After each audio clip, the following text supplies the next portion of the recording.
تیرے کان ہیں خدا والے، لمحہ لمحہ دکھائی دیتے ہیں، خدا کی طاقت اور قدرت وجود مصطفیٰ سے دکھائی دیتی ہے۔ تو ضروری تھا کہ مصطفیٰ سے نفی الوہیت کروائی جائے، یہ ضروری تھا۔ اس پر میں آپ کو ایک ایسی دلیل دیتا ہوں جس میں ایگزیکٹ یہی ورڈز آئے گے، ایگزیکٹلی قرآن سے۔ ابراہیم علیہ السلام گئے نمرود کے پاس، کہاں سنا ہے تو اپنے آپ کو رب کہتا ہے؟ اس نے کہا جی بالکل، کہتا کیا میں تو ہوں، سارے مجھے مانتے ہیں۔ فرمایا اچھا، اس کے عجز کو ظاہر کرنے کے لیے کہ یہ کچھ نہیں ہے، اس لیے دلیل اس کو مانگی، ورنہ تو دلیل طلب کرنا جائز نہیں تھا، کیونکہ جب انہیں پتا تھا کہ یہ خدا نہیں ہے تو دلیل کیوں مانگے؟ تو اس کے عجز کو ظاہر کرنے کے لیے دلیل پوچھی۔ فرمایا اچھا، اگر تو رب ہونے کا دعوے دار ہے، رب تو وہ ہوتا ہے جو کسی کو زندگی دے سکتا ہو، کسی کو موت دے سکتا ہو، تو بھی کر کے دکھا۔ اس نے کہا جی کون سا مشکل کام ہے؟ ایک بے گناہ کو پکڑ کے اس نے پھانسی کے پھندے پہ چڑھا دیا، اور ایک جو کسی جرم میں پھانسی چڑھنے والا تھا اس کو چھوڑ دیا۔ اس نے کہا دیکھو میں بھی زندگی دیتا ہوں، میں بھی موت دیتا ہوں۔ ابراہیم علیہ السلام سمجھ گئے کہ زندگی موت کا یہ معنی تو نہیں، مگر یہ شاطر اور چالاک ہے اور قوم ہے سادہ، اب اسے کب تک سمجھاتا رہوں کہ زندگی دینے کا معنی یہ نہیں ہوتا، موت دینے کا معنی یہ نہیں ہوتا؟ تو وہ اگر اتنی باشعور ہوتی تو اسے رب کیوں مانتی؟ تو لہٰذا یہ قوم تو لگتی ہے پاکستانی کہ جسے 75 سال سے نہ سمجھ آئے ہمارا خیر خواہ کون ہے اور ہمارا بدخواہ کون ہے، جی؟ تو وہ اس نے بے گناہ کو لٹکا دیا اور گناہگار کو چھوڑ دیا، یعنی ایک نااہل کو اہل کر دیا اور اہل کو نااہل کر دیا۔ تو یہ نمرودی نظام تھا، تو یہ اس نے کر دیا کیونکہ قوم کی سادگی اور حماقت سے فائدہ اٹھاتا ہے کرسی پر بیٹھنے والا۔ قوم سمجھدار ہو تو کوئی ایسے نہیں کر سکتا جیسے ہمارے ساتھ ہو رہا ہے۔ چلو اب آپ کہیں گے کہ سیاست کی بات نہ کریں، کیونکہ یہ حق کی بات ہمارے کان سننے کے عادی نہیں۔ یہ مسجد ہے، یہاں سے تسبیح پڑھیں حق کی بات، تو حضور نے تو سارے فیصلے مسجد نبوی میں فرمائے، صدیق اکبر نے تو سارے فیصلے مسجد نبوی میں کیے، حضرت عمر بن خطاب نے تو سارے فیصلے مسجد نبوی میں کیے۔ تو یہ تو غیر کا پڑھایا ہوا سبب ہے کہ مسجد سے اس شعور کو داخل نہ ہونے دو، لہٰذا انہیں یہ پٹی پڑھا دو کہ یہ باتیں مسجد میں نہیں کرنی، تاکہ مسجد میں بند ہو جائیں، باہر تو کسی نے کرنی نہیں۔ چلو کوئی بات نہیں۔ تو اس نے یہ کہا، تو ابراہیم علیہ السلام نے کہا اچھا چلو تو ہوشیاری سے چال چل گیا، نبی تو لاجواب نہیں ہو سکتا، نبی تو لاجواب نہیں ہو سکتا۔ ابراہیم علیہ السلام نے فرمایا اچھا ٹھہر، میرا رب ایک اور کام کرتا ہے، ذرا وہ کر کے دکھا۔ اس نے کہا بولیں؟ فرمایا میرا رب وہ ہے جو سورج کو مشرق سے نکالتا ہے اور مغرب کے اندر غروب کرتا ہے۔ تو میرا رب کرتا ہے یہ دونوں کام، ادھر سے نکالتا ہے ادھر سے غروب کرتا ہے، یہ میرا رب کرتا ہے دونوں کام، اور ایک دن نہیں ہر روز کرتا ہے، ہر روز کرتا ہے اور دونوں کام کرتا ہے۔ جب تیرے سے ہر روز کا مطالبہ نہیں اور دونوں کاموں کا بھی مطالبہ نہیں، تو ایک کام کر کے دکھا، فاتح بہا من المغرب، سورج کو ذرا مغرب سے نکال کر دکھا، یہ نکال کر دکھا۔ تو قرآن کہتا ہے فَبُہِتَ الَّذِي كَفَرَ، وہ جس نے کفر کیا تھا وہ مبہوت رہ گیا، بے ہوش ہو گیا، اس کی عقل ٹھکانے میں نہ رہی۔ پہلے تو ایک چال چل گیا تھا، اب کیا کرے؟ سورج تو اس کے تابع تھا نہیں، بس وہ ہار گیا۔ ابراہیم علیہ السلام جیت گئے، سب کو سمجھ آ گئی یہ خدا نہیں ہے، یہ خدا، اور یہ سمجھ آ گئی اگر یہ خدا ہوتا تو سورج کو مغرب سے نکال سکتا ہوتا، یہ سمجھ آ گئی۔ اگر یہ خدا ہوتا تو سورج کو مغرب سے نکالنے کی طاقت اس کے پاس ہوتی، اگر یہ خدا ہوتا تو سورج کو مغرب سے نکال سکتا ہوتا۔ تو ابراہیم علیہ السلام کی دلیل پختہ ہو گئی، خدا وہ ہوتا ہے جو کسی کو زندگی دے سکے، خدا وہ ہوتا ہے جو کسی کو موت دے سکے، خدا وہ ہوتا ہے جو سورج کو مغرب سے نکالنا چاہے تو نکال سکے۔ یہ ابراہیم کا عقیدہ ہے۔ قوم جان گئی، وقت گزرتا رہا، نبی آتے رہے اور جاتے رہے، نبی آتے رہے اور جاتے رہے، اور مصطفیٰ آ گئے۔ جب مصطفیٰ آ گئے، اب سورج روز نکلتا بھی ہے، ڈوبتا بھی ہے، مشرق سے نکلتا ہے اور مغرب کے اندر ڈوب جاتا ہے۔ اب قرآن آ رہا ہے، اللہ نے قرآن اتارا، کبھی آدم کا قصہ سنا دیا، مصطفیٰ سنا رہے ہیں، صحابہ سن رہے ہیں، کبھی نوح کا واقعہ، کبھی ابراہیم کا واقعہ، کبھی عیسیٰ اور موسیٰ کا واقعہ۔ تو ایک دن وہ آ گیا جب رب تعالیٰ نے قرآن کے اندر یہ واقعہ سنا دیا، ابھی میرا ابراہیم گیا تھا، یہ چیلنج کر کے آیا تھا، میری شان کو یوں بیان کر کے آیا تھا کہ تو کیسا رب ہے؟ رب تو وہ ہوتا ہے جو کسی کو زندگی دے سکتا ہو، کسی کو موت دے سکتا ہو، سورج کو مغرب سے نکالنا چاہے تو نکال سکتا ہو، تو کیسا رب ہے؟ اب صحابہ پڑھ رہے ہیں قرآن، ان کو سمجھ آ گئی یہ رب نہیں ہے۔ سب کو، صحابہ کو عقیدہ توحید سب کا پختہ ہو گیا۔ خدا وہ ہوتا ہے جو سورج کو مغرب سے نکالنا چاہے تو نکال سکتا ہو، اس میں طاقت ہو کہ سورج کو مغرب سے نکال سکے۔ جب صحابہ کرام نے توحید کا عقیدہ پڑھ لیا ابراہیم کے بیان سے اور خود رب کے قرآن سے اور مصطفیٰ کے بتانے سے، اب سورج روز نکلتا ہے روٹین میں اور ڈوب جاتا ہے، اور ایک دن وہ آ گیا جب میرے مصطفیٰ نے حضرت مولا کائنات حضرت علی مرتضیٰ کی نماز عصر کے لیے انگلی مبارک کا اشارہ کیا اور ڈوبے ہوئے سورج کو مغرب سے نکال دیا۔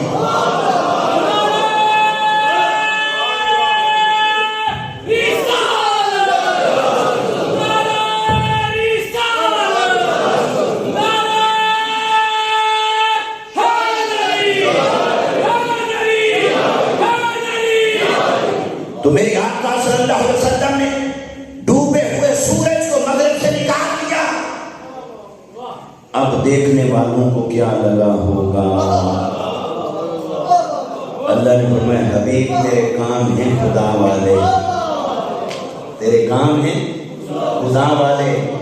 آپ خدا نہیں، لیکن تجھ سے میری طاقت ظاہر ہوتی، تجھ سے دکھائی دیتا رہتا ہوں میں، کبھی علم کی صورت میں، کبھی طاقت کی صورت میں، کبھی معجزات کی صورت میں، کبھی کلام کی صورت میں۔ تو حبیب زبان تیری ہوتی ہے، کلام میرا جاری ہوتا ہے، آنکھیں تیری ہیں، دیکھنے کی طاقت میری ہے، کان مبارک تیرے ہیں، سننے کی طاقت میری ہے، انگلی مبارک تیری ہے، پر اس میں طاقت اور قدرت میری ہے۔ تو تیرے وجود سے لمحہ لمحہ دکھائی دیتا ہوں میں۔ تو اب اگر آج تو تیری بشریت ان کو سنبھال لیتی ہے، نہیں خدا نہیں، خدا ہوتے تو یہ جسم نہ ہوتا، یہ بشریت نہ ہوتی، یہ اعضاء نہ ہوتے، تو حبیب جب آپ پردہ فرما جائیں گے تب تیرا پیکر مبارک تو سامنے نہیں ہوگا، تب آنے والے آئیں گے، پڑھیں گے قرآن، قرآن انہیں بتائے گا جو سورج کو مغرب سے نکال سکتا ہو وہ رب ہو سکتا ہے۔ پھر وہ پڑھیں گے حدیث، حدیث انہیں بتائے گی مصطفیٰ نے نکال دیا تھا۔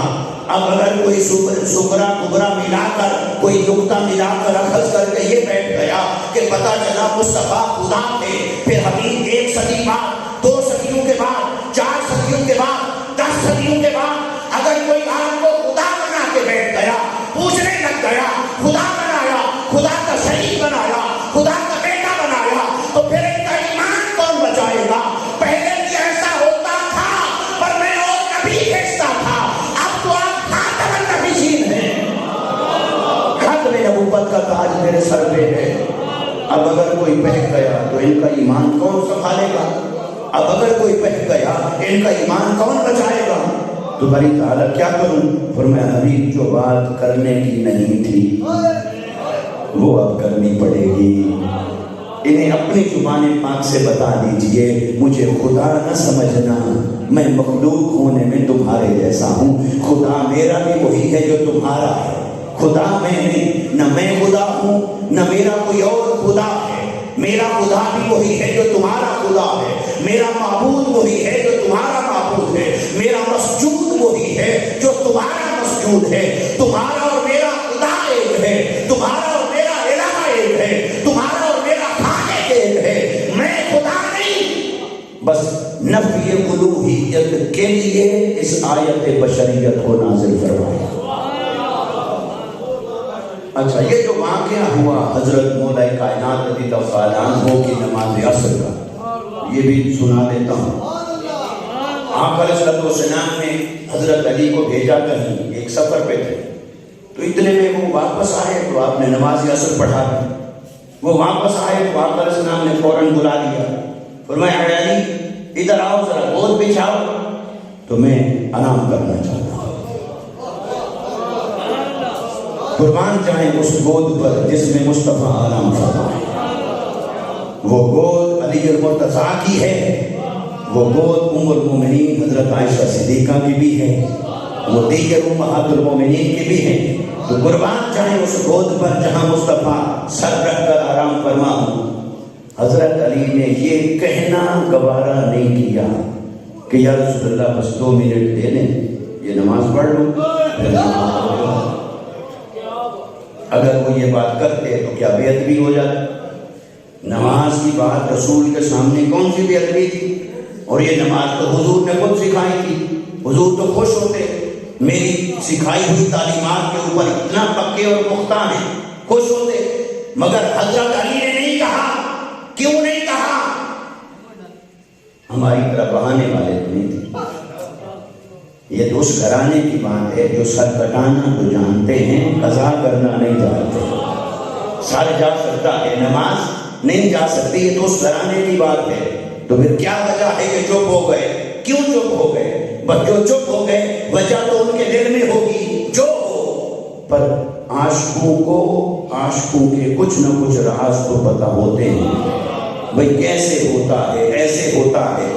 تو حضرت مولا کائنات یا تو یہ سوچا ہوگا کہ نمازیں جو قضا ہوں پھر ادا ہوں، نکاحوں کی قضائیں کب ادا ہوں، یا تو یہ عشق نے کہا ہوگا، یا پھر علی کے ایمان نے یہ کہا ہوگا کہ اے علی نماز کی فکر نہ کر، سورج بھی مصطفیٰ کا غلام ہے، آپ بھی مصطفیٰ کے غلام ہیں، سورج کی مجال کیا ہے کہ آپ کی نماز ہضم کر کے ڈوب جائے۔ یا تو یہ سوچا ہوگا کہ یہ جس نبی نے مجھے حکم دیا ہے یہ کوئی بے بس نبی نہیں، یہ مختار قرب ہے۔ چلو جو بھی خیال آیا ان کے دل میں وجد میں نماز رہ گئی۔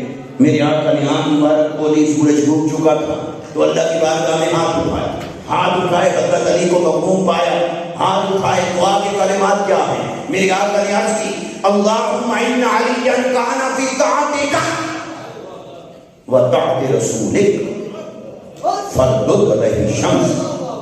میری آقا نے عرض کی باری تعالیٰ یہ جو علی کی نماز رہ گئی ہے ایسے نہیں رہ گئی، علی تیری فرما برداری میں مصروف بیٹھا رہا، تیری فرما برداری میں بیٹھے بیٹھے علی کی نماز رہ گئی۔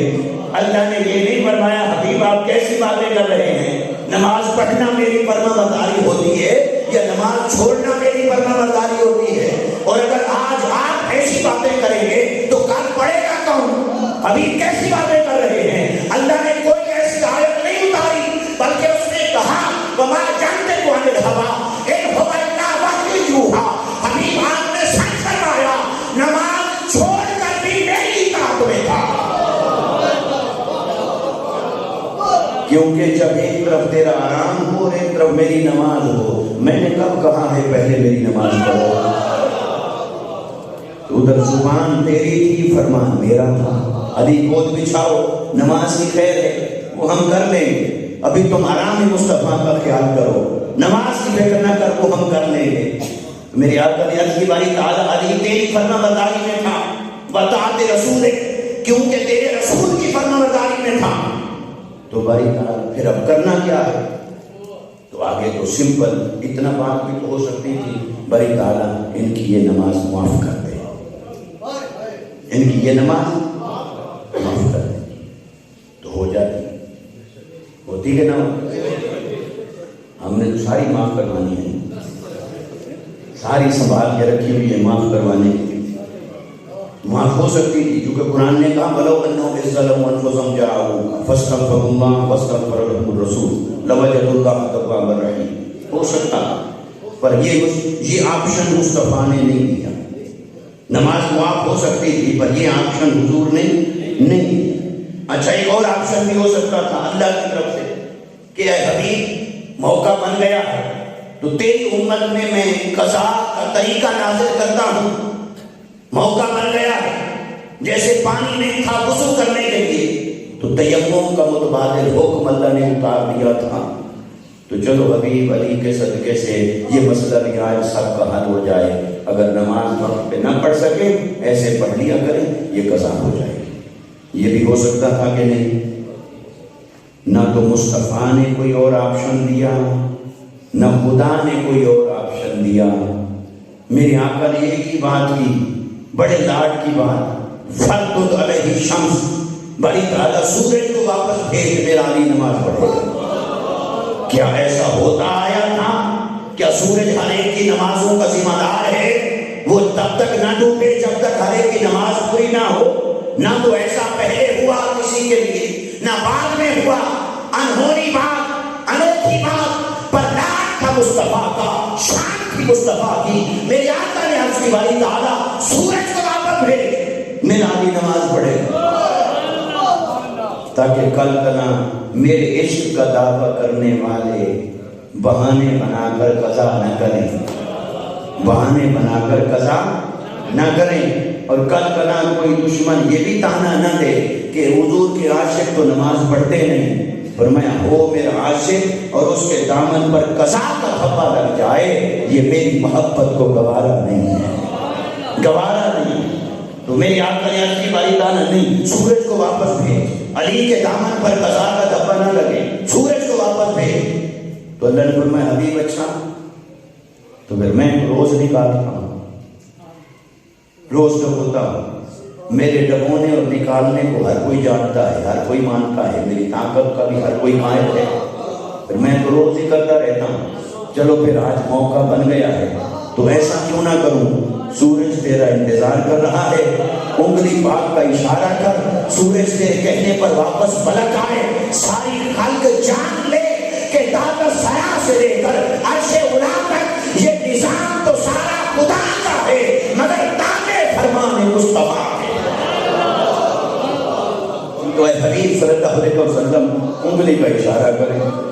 اب حضور نے کیا اشارہ، اور آگے یہ چیز کتابوں میں لکھی ہوئی نہیں، کوئی مانے فاتحہ نہ مانے جھگڑا نہیں، اور یہی کہتے ہیں حضور شیخ الاسلام ڈاکٹر محمد طاہر القادری مدت العالی، وہ کہتے ہیں کہ اگر سودا پسند آئے تو لے لو، نہ پسند آئے تو چھوڑ دو، کہاں گول بہت ہیں، کوئی اور لے جائے گا، جھگڑا نہیں، بس جھگڑا نہیں، نہ لے تو چلو۔ اگلی بات صوفیاء نے کی، صوفیاء نے کہا کہ یہ جو سورج کا ڈوبنا ہے یہ کیا ہوتا ہے؟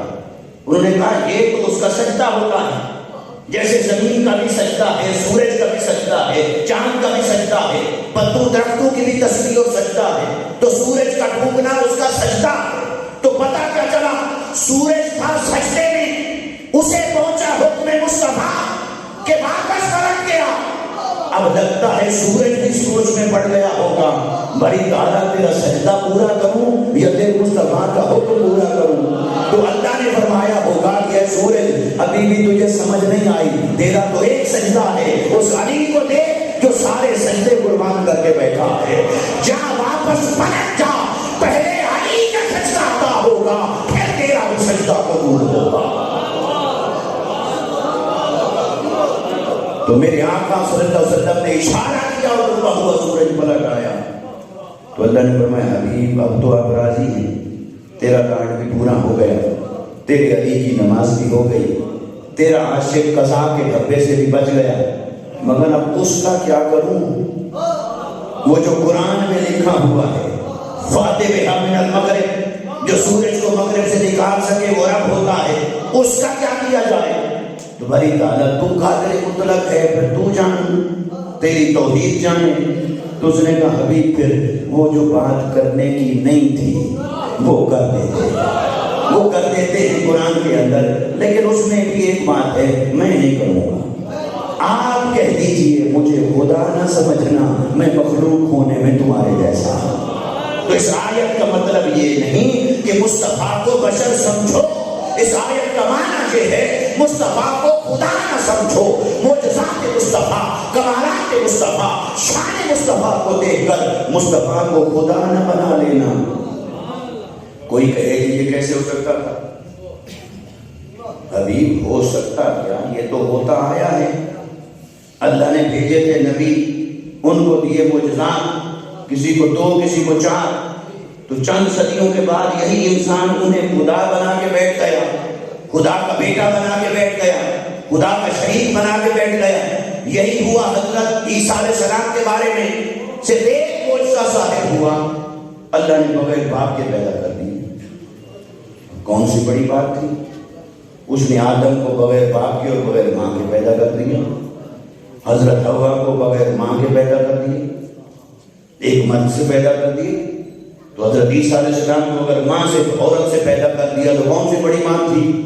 لیکن صرف اس ایک معجزے نے ساری عیسائیت کو گمراہ کر دیا کہ ان کا پھر باپ کون ہے؟ کہا خدا ہے، معذرت خدا کے بیٹے ہیں، خدا کا بیٹا بنا لیا، تثلیث کا عقیدہ گھڑ لیا۔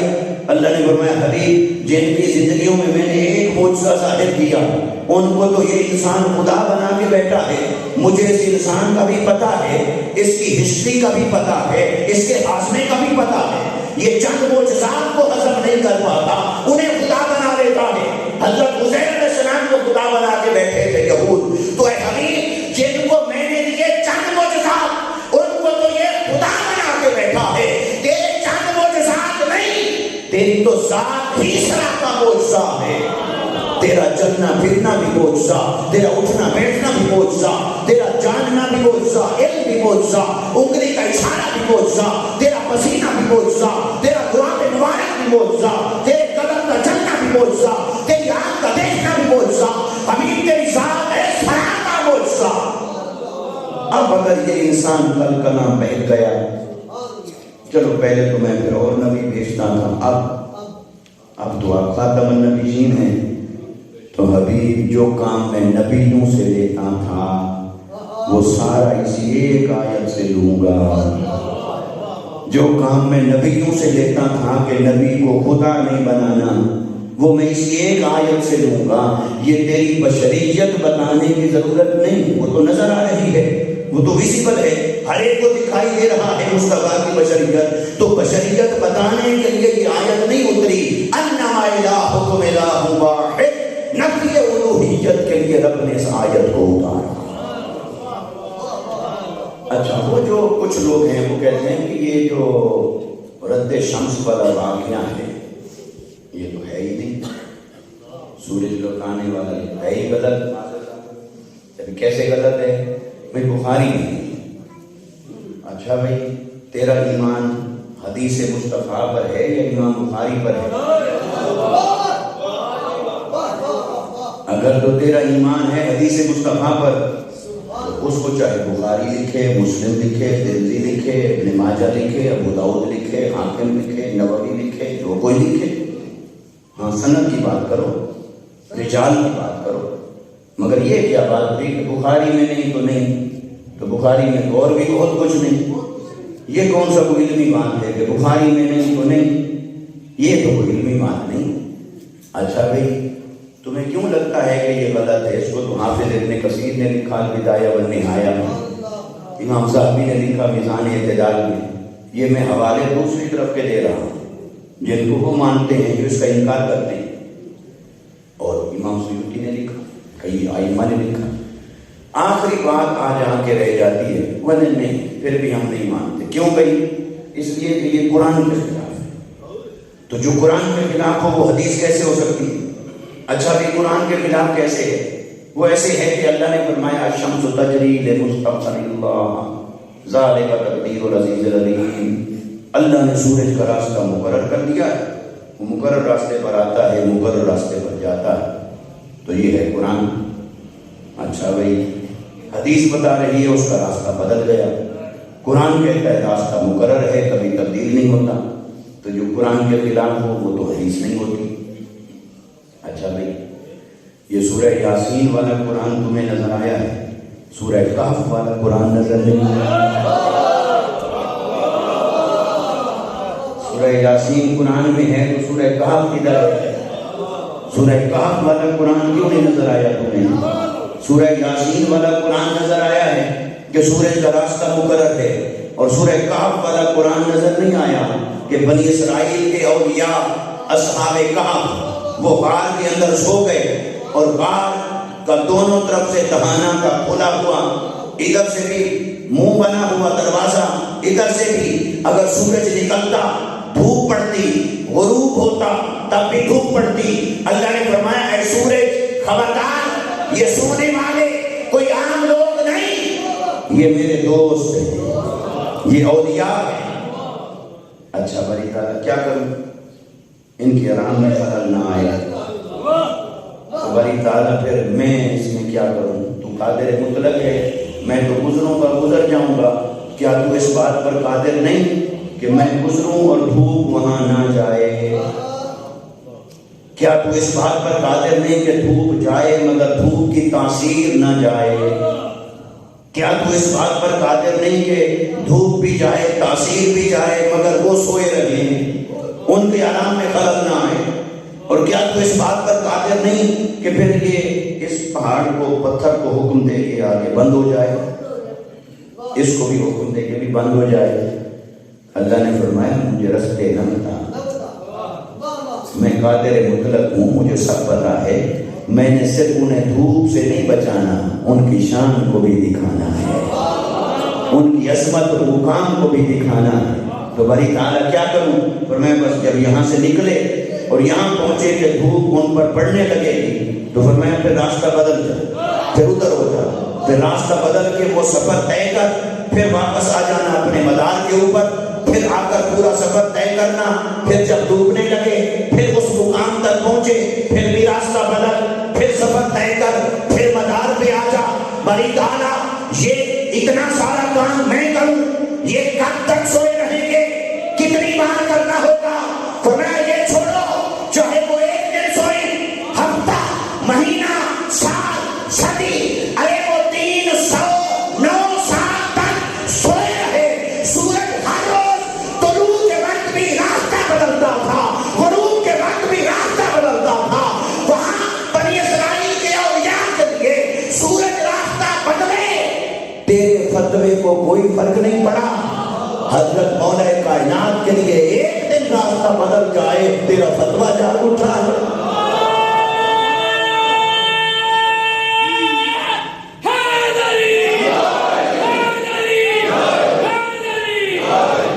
تو بنی اسرائیل کے اولیاء کی شان زیادتی ہے یا امت مصطفیٰ میں جو سرچشمہ ولایت ہے، جن کا دست اقدس مصطفیٰ نے پکڑ کر کہا من کنت مولا ہو فہذا علی مولا ہو، جس کا میں مولا ہوں اس کا علی مولا ہے، علی ہر مومن کا مولا ہے۔ علی کو مصطفیٰ نے ولایت کا سرچشمہ بنا دیا اپنی امت میں، تو ان کے لیے سورج ایک بار نکل آئے تو تجھے مروڑ پڑ گئے، تجھے ادھر ادھر کے بہانے اور دلیلیں یاد آنے لگیں۔ مسئلہ دلیل کا نہیں، دل کا ہے۔ اس دل کو پاک کر، اس دل کو صاف کر۔ دلیل تو سورہ یاسین میں نظر آتی ہے، تو دلیل سورہ کہف میں بھی نظر آتی ہے۔ یہ بھی قرآن ہے، وہ بھی قرآن ہے۔ ایک طرف کا قرآن سمجھ میں آتا ہے، دوسری طرف کا قرآن سمجھ میں نہیں آتا۔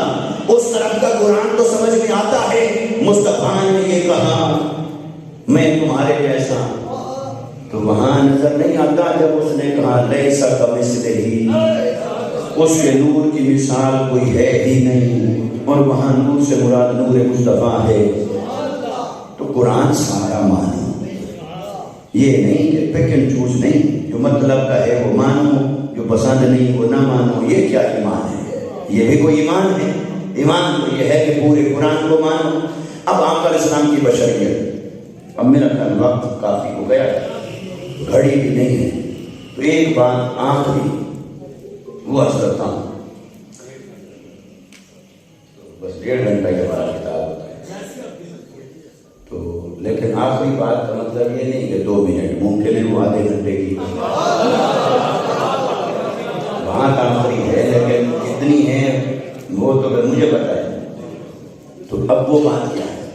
اللہ نے فرمایا کہ اے حبیب آپ انہیں کہیں میں تمہاری مثل ہوں، میں تمہاری مثل.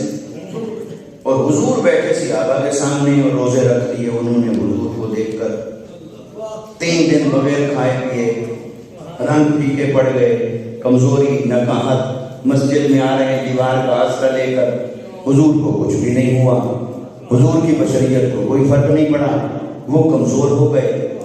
تو یہاں سے ایک بات تو پہلے یہ پتا چلی کہ ایک جیسے نظر آتے تھے، ایک جیسے تھے نہیں. اگر ایک جیسے ہوتے تو پھر جو بھوک اور پیاس کا امپیکٹ وہاں ظاہر ہو رہا تھا وہ اثر یہاں بھی ظاہر ہوتا، لیکن ایسا نہیں ہوا. تو پتا چلا کہ نظر آنے میں ایک جیسے تھے، حقیقت میں ایک جیسے نہ تھے. تو حضور نے پہلے تو چلنے دیا کہ ذرا فرق پتہ چل جائے دیکھنے والوں کو. حضور دکھانا چاہتے تھے کہ ایسی صحابیوں کچھ وہ ہوں گے جن کو شاید میری ذات سے سمجھ نہ آئے، تمہارا زیادہ نام لیتے ہوں گے، تو چلو تمہاری زندگیوں سے ان کو دکھاتا ہوں کہ ایک جیسے ہیں یا ایک جیسے نظر آتے ہیں. تمہاری زندگیوں میں سے نمونہ بنا کے دکھاتا ہوں. دکھا دیا. تو حضور نے تیسرے دن فرمایا ایوکم مثلی، تم میں سے کون میری نسل ہو سکتا ہے؟ امیت عند ربی یطعمنی ویسقینی، میں دن تمہارے اندر گزارتا ہوں، راتیں رب کے پاس گزارتا ہوں، وہ مجھے دودھ کی غذا سے کھلاتا بھی ہے پلاتا بھی ہے. اللہ نے کہا حبیب آپ انہیں کہیں میں تمہاری مثل. حضور فرما رہے ہیں صحابہ سے تم میں سے کون میری مثل. اب کیا کہیں گے؟ نبی نے معاذ اللہ قرآن سے وائلیٹ کی، خلاف ورزی کی. تو ان اتبع الا ما یوحی الی، یہ تو ہو نہیں سکتا. تو پھر وجہ کیا ہے؟ وجہ کو سمجھیں. وجہ یہ ہے کہ قرآن نے جو بات کہلوائی وہ بات یہ ہے کہ آپ انہیں کہیں میں تمہاری مثل ہوں. حضور نے یہ نہیں فرمایا میں تمہاری مثل نہیں، ایگزیکٹ اسی کی نفی نہیں کی. میں تمہاری مثل نہیں ہوں یہ نہیں فرمایا. فرمایا میں تمہاری مثل ہوں لیکن تم میری مثل نہیں ہو. میں تمہاری مثل ہوں لیکن تم میری مثل. میں بشر ہونے میں تمہاری مثل ہوں لیکن اب جہاں میری بشریت ہے اور تمہاری بشریت جہاں کھڑی ہے تم میں سے کوئی میرے جیسا نہیں. اور پھر ایک اور اینگل، میں کہتا ہوں کہ میں تمہارے جیسا ہوں پر تم نہ کہنا کہ تم میرے جیسے ہو. میں کہتا ہوں کہ میں تمہارے جیسا ہوں پر تم نہ کہنا کہ تم میرے جیسے ہو. میں کہہ رہا ہوں اپنے بارے میں تو مجھے اپنے بارے میں یہ کہنے کا حق ہے. میں تمہاری تعریف کے لیے کہہ رہا ہوں، تمہارے ایمان کی حفاظت کے لیے کہہ رہا ہوں. مجھے اپنے بارے میں کہنے کا رائٹ ہے. میں کہتا ہوں کہ میں تمہارے جیسا ہوں پر دیکھو تم نہ کہنا کہ تم میرے جیسے ہو. تم یہی کہتے رہنا فدا کا بھی بولنے یا رسول اللہ. کبھی کسی صحابی نے حضور کو کہا ہو یا رسول اللہ میں آپ جیسا اور آپ میرے جیسے؟ کسی صحابی نے کہا ہو بتائیں. تو کیا یہ قرآن کی آیت صحابہ نے نہیں پڑھی تھی؟ تو کیوں نہیں کہتے تھے؟ انہیں پتا تھا یہ حضور سے کہلوایا گیا ہے ایک وجہ سے. اس لیے نہیں کہلوایا گیا کہ ہم سن کر آگے تبلیغ شروع کر دیں، ہم سن کر آگے پرچار شروع کر دیں، ہم سن کر آگے محلے کو جمع کرنا شروع کر دیں.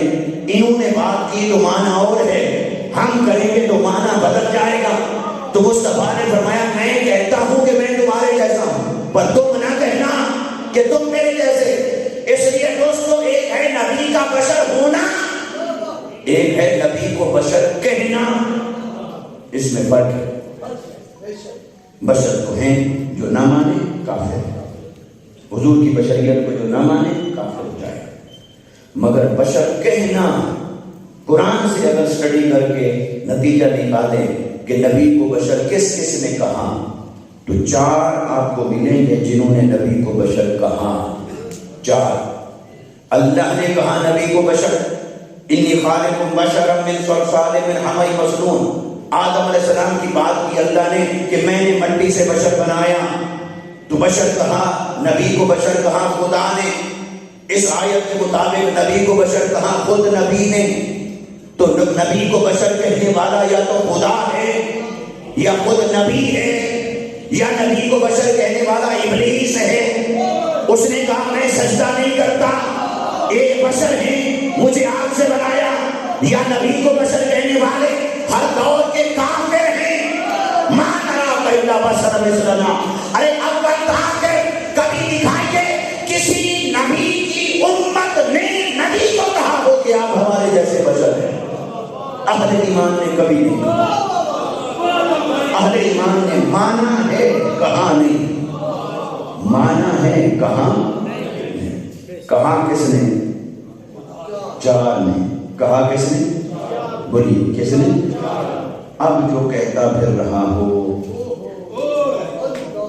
وہ چاروں میں سے کسی ایک کیٹیگری سے تعلق رکھے گا نا، تو نہ وہ خدا ہو سکتا ہے نہ وہ نبی ہو سکتا ہے. باقی دو کا دروازہ کھلا ہے. جس کی مرضی آئے نبی کو بشر بشر کہے اور اس دروازے میں داخل ہو جائے. وہ دو کا دروازہ کھلا ہے. ماننا اور ہے، کہنا اور ہے. کہنا اور ہے پھر کہتے پھرنا کچھ اور ہوتا ہے. ماننا اور ہوتا ہے، کہنا اور ہوتا ہے. بہت ساری باتیں آپ مانتے ہیں کہتے نہیں، فرق ہوتا ہے. چلو اس کی تفصیل میں نہیں جاتا.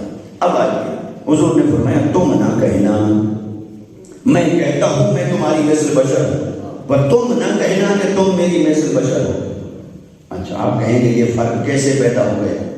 یہ ذرا یہ گلاس ہے، اس کو گلاس اس لیے کہتے ہیں کہ شیشے کو گلاس کہتے ہیں، تو ہم نے اس کو بھی گلاس بنا دیا.